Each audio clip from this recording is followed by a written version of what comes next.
Welcome or welcome back to the stash. Join us today as we go over the latest issue of The Amazing Spider-Man. We are now up to number 40 and the gang war is now erupting even more. But before we get into that, we are nearing 700 subscribers. The support on my channel has been insane.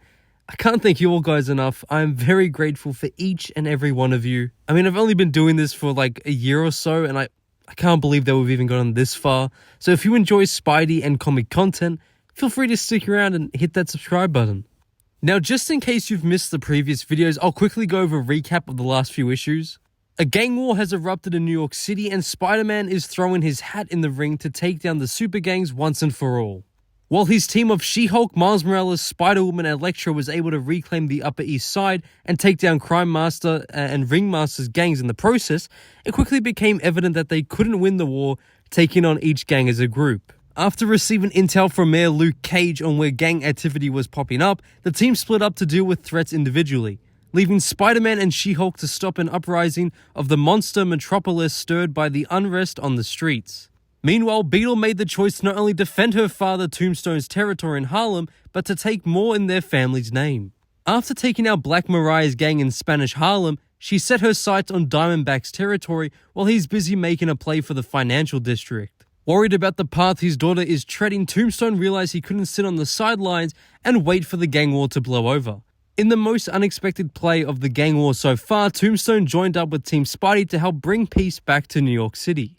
Now our story begins with tensions between the Rose and the Lincoln family rising to an all-time high, with the Rose planning to kill Janice as revenge. We then see the tracksuit mafia, who just perfectly encapsulates the current quality of Marvel Comics, about to make a move on Mr. Negative's men. Their attack, however, is prevented by Tombstone and his unusual allies She-Hulk and Spider-Man. Tombstone then expresses his importance to the team if they want to end up making this gang war end as quickly as possible, which is total bullshit by the way, but I'll explain that later. You know what, since Zeb Wells in this issue bounces back and forth so much, I'll quickly go over the Hammerhead Madame Mask part of the story. So Hammerhead is still at the feet of Madame Mask and tries to reach for what looked like a gun but instead was his phone. He gets caught in the act, however Madame Mask encourages him to call all his men to their location. And once arrived, Hammerhead's goons find out that Madame Mask has beaten not only Hammerhead but also Count Nefaria and Silvermane. And then in the ultimate power move, she gets Silvermane to hand over control of the Magia.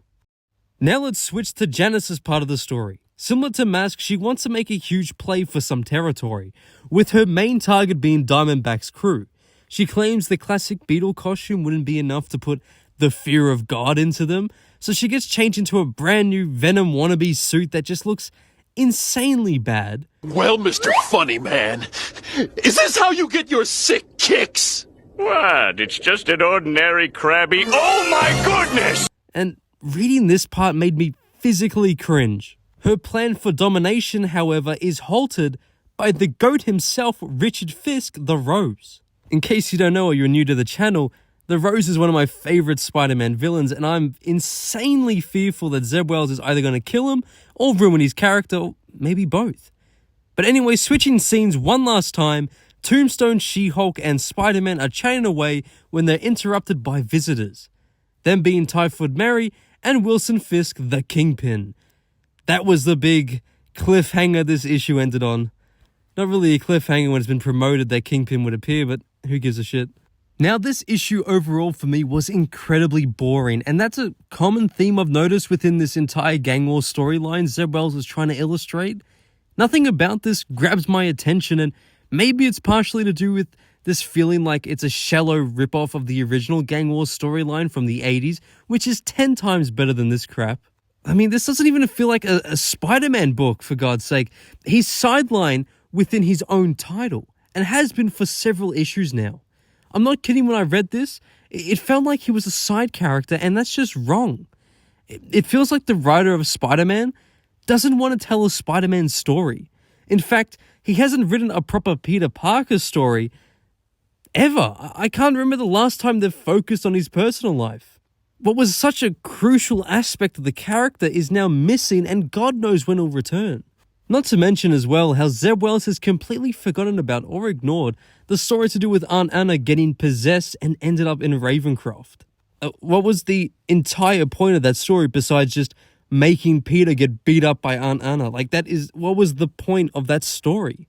Now, with what I said earlier about how they apparently need Tombstone's help to end this gang war, that is total bullshit. For starters, Spider-Man, if written properly, remember this is Wells we're dealing with here, is one of the strongest Marvel characters, especially for the street level, and he should have no issue at all dealing with these second-rate characters who he's dealt with multiple times beforehand. And to make it worse, he has She-Hulk on his team. A literal Hulk on his team. Need I say more?